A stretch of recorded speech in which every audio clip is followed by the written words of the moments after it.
Victoria's Police Minister Peter Ryan says he's not concerned that his former understudy Bill Tilley secretly recorded a phone conversation with him in the recriminations that followed last year's police leadership crisis.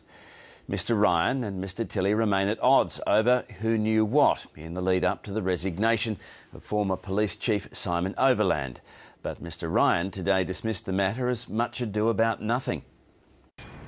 Peter Ryan wants to put last year's police leadership crisis behind him, but weekend revelations of a secretly recorded phone call have reopened old wounds. Well, good morning all. Morning, how are you?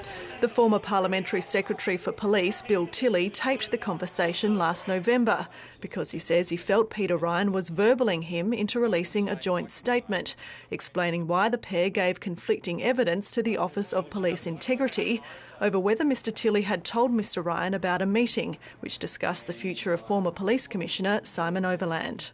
Yes, I have used the word verbaled, and I wanted to adopt what was said as a form of notes. But again, Mr Ryan has a different recollection, describing the conversation as benign. It all amounts to much ado about nothing.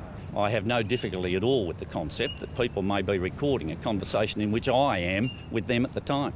In fact, Mr Ryan praised Mr Tilley as a terrific bloke, but the opposition says the dispute between the pair is not resolved.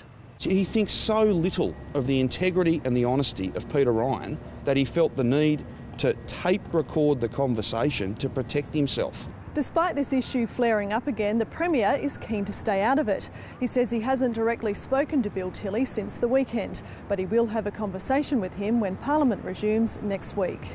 Ted Bailey is also playing down the recording of the phone conversation. Well, it's not something I'd do, but I'm not going to get caught up in the minutiae of it. He also shut down suggestions of a widening rift between the Liberals and Nationals, maintaining the relationship between the coalition partners hadn't changed. Very strong, very strong. Mr Bailey flew out to Brisbane this afternoon to attend the Prime Minister's Economic Forum. Frances Bell, ABC News, Melbourne.